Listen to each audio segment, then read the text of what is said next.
मी brigadier Hemant Mahajan गेल्या 24 तासामध्ये जो दहशतवादी हल्ला झाला होता पहलगाममध्ये त्याच्या संदर्भात अनेक महत्त्वाच्या घटना घडल्या, त्याचं आपण विश्लेषण करू. सर्वात पहिले लक्षात यायला पाहिजे की पाकिस्तानचे जेवढे दहशतवादी गट होते, ज्यांनी पहिले म्हटलं की आम्ही हा दहशतवादी हल्ला केला होता, म्हणजे TRF होते, लष्कर-ए-तोयबा होते, त्यानंतर पाकिस्तानी सैन्य होतं, त्यानंतर पाकिस्तानचे लष्कर प्रमुख होते, त्यानंतर पाकिस्तानचे डिफेन्स मिनिस्टर होते की आम्ही दहशतवादी हल्ला केला वगैरे. पण आता सगळे ते माघारी जात आहेत आणि म्हणतायत की आम्ही हा दहशतवादी हल्ला केलाच नाही.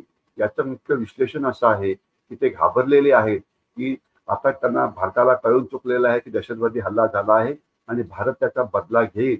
तर म्हणून आता पाकिस्तानची भूमिका आहे की आम्ही हल्ला केलाच नाही.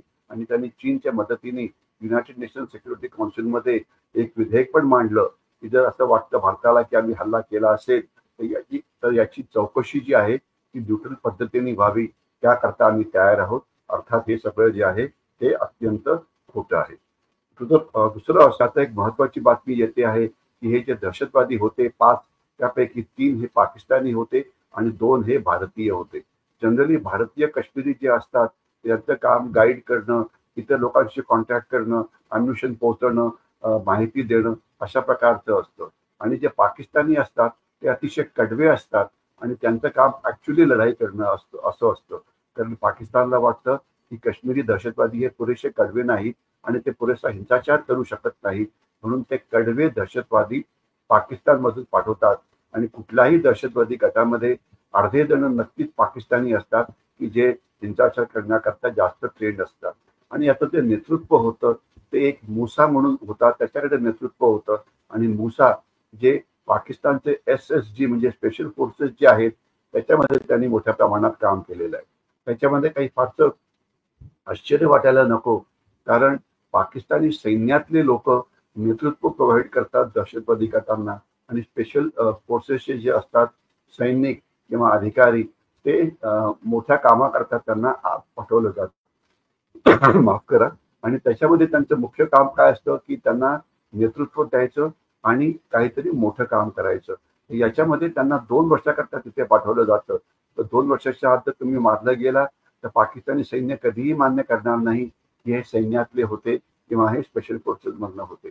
आणि जर ते तिथून टिकून तर परत आले काम करून तर त्यांना 5 लाख, 10 लाख, 15 लाख अशी मोठी सम दिली जाते. तर म्हणजे हे पाकिस्तानी सैनिक एक ज्याला म्हणायचं मर्शनरी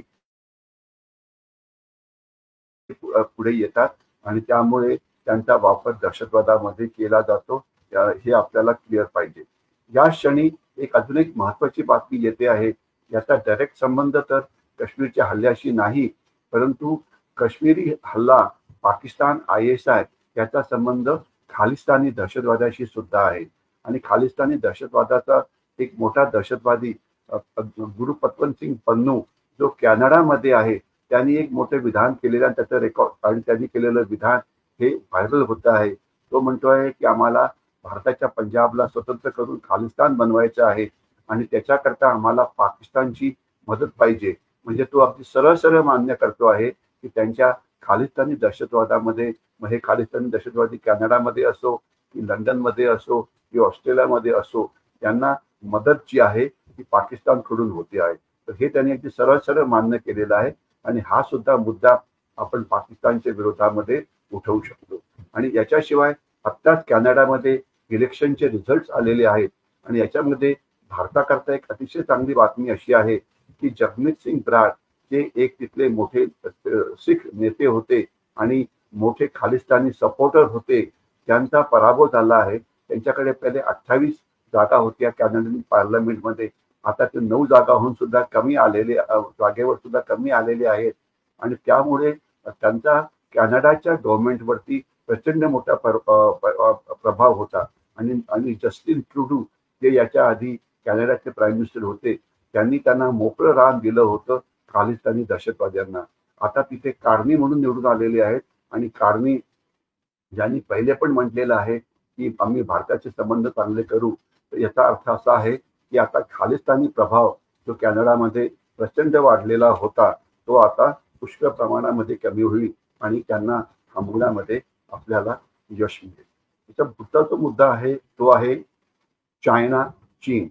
पाकिस्तानला मोठ्या प्रमाणात शस्त्रास्त्रांची मदत होते आहे, चीनकडनं होते आहे आणि तुर्कस्तानकडनं होते आहे. तुर्कस्ताननी 5-6 त्यांची विमानं ड्रोन्स घेऊन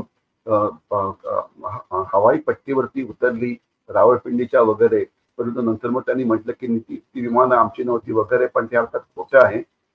तुर्की एक असा देश आहे की जो पाकिस्तानला ड्रोन्सची मदत करतो आहे आणि तुर्कीच्या विरुद्ध आपण बहिष्कार हा नक्कीच घातलाच पाहिजे. खास तर भारताचे टुरिस्ट मोठ्या संख्येने तुर्कीला किंवा तुर्कस्तानला टुरिस्ट म्हणून जातात, तर ते त्यांनी थांबवायला पाहिजे, इन ॲडिशन टू आर्थिक बहिष्कार वगैरे.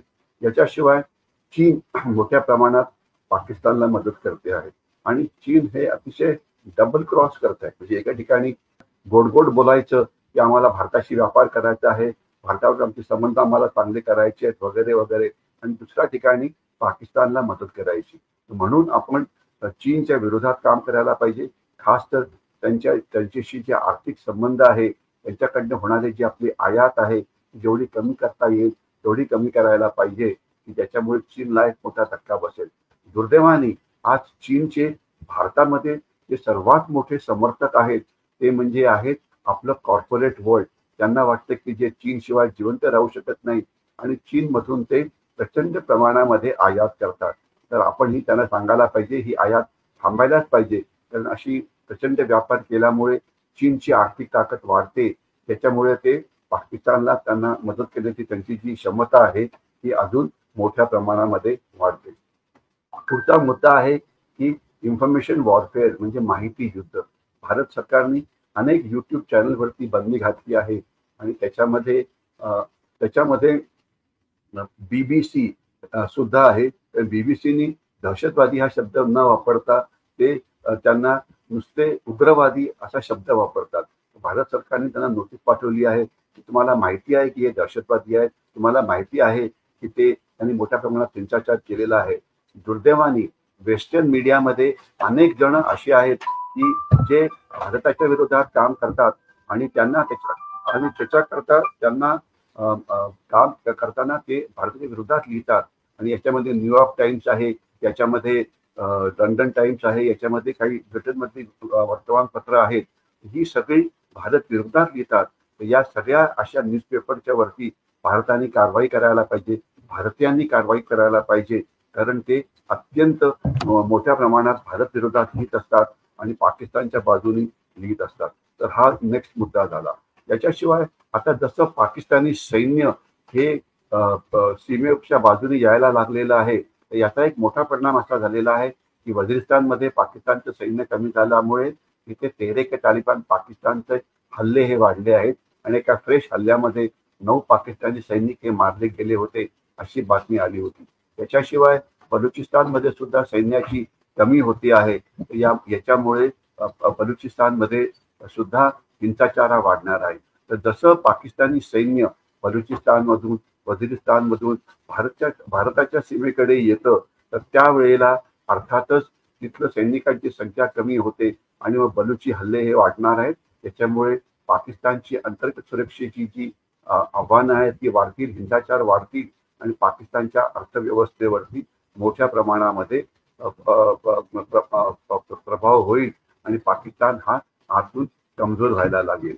आणि शेवटचा मुद्दा असा आहे की पाकिस्तान शस्त्र विकत घेत आहे, दारुगोळा विकत घेत आहे, मोठं हाय अलर्ट वरती आहेत, त्यांची विमानं आकाशात गिरट्या घालत आहेत. या सगळ्यामुळे पाकिस्तानच्या अर्थव्यवस्थेवरती ताण पडणार आहे आणि ज्यामुळे दुष्काळात 13वा महिन्याची म्हण असते, त्याच्यामुळे पहिलेच तुमची अर्थव्यवस्था चांगली नसताना जर तुम्हाला ॲडिशनल खर्च करावा लागला आपल्या म्हणजे सैनिकी भरतीवरती, आपल्या सैनिकी याच्या कारवाईवरती, तर तुमचं अर्थात त्याच्यामुळे नुकसान होतं. आणि त्यांनी मध्ये बातमी आली होती की पाकिस्तानचे काही सैनिक रिझाईन करायला मागतायत, कारण त्यांना भारताशी लढण्याची इच्छा नाही, कारण त्यांचं मोराल डाऊन आहे. याच्यामध्ये अजून एक बातमी आली होती की पाकिस्ताननी आपले जे रिटायर्ड झालेले सैनिक आहेत त्यांना सांगितलेलं आहे की तुम्ही सैन्यात सामील व्हा आणि पाकिस्तानी सैन्याची जी किंमत जी संख्या आहे ती वाढवा. कारण जवळजवळ 30-40 लाख पाकिस्तानी सैनिक आहेत रिटायर्ड झालेले, परंतु त्याच्यामधले काही म्हातारे आहेत, काही देशाच्या बाहेर गेलेले आहेत, काही जण सैनिकी काम करण्याच्या त्यांची म्हणजे ते सैन्यातनं इतके आधी आलेले आहेत की जर त्यांना आता सैन्यात भरती केलं तर त्यांना पहिले मोठ्या प्रमाणामध्ये प्रशिक्षण द्यावं लागेल. याच्यामुळे सगळ्यामुळे पाकिस्तानच्या अर्थव्यवस्थेवरती ताण पडणार आहे. पाकिस्तानची अंतर्गत सुरक्षा खराब होते आहे आणि याचाच अर्थ थोडक्यात असा होतो आहे की भारत जी पावलं उचलत आहे पाकिस्तानच्या विरोधात त्यांना यश मिळतं आहे. आपण पाकिस्तानी सैन्याला जमवण्याचा प्रयत्न करतो आहे. आपण त्यांच्या आर्थिक व्यवस्थेवरती ताण आणण्याचा प्रयत्न करतो आहे आणि ज्या वेळेला पाकिस्तानी थकतील त्यावेळेला आपला मोठा हल्ला जो आहे भारतीय सैन्याकडनं तो केला जाईल आणि त्यामुळे पाकिस्तानवरती अतिशय निर्णायक असा हल्ला केला जाईल त्याची आपण आता सगळे वाट पाहतो आहे. मी इथेच थांबतो आहे. जय हिंद. पुन्हा भेटूया उद्या याच वेळेला.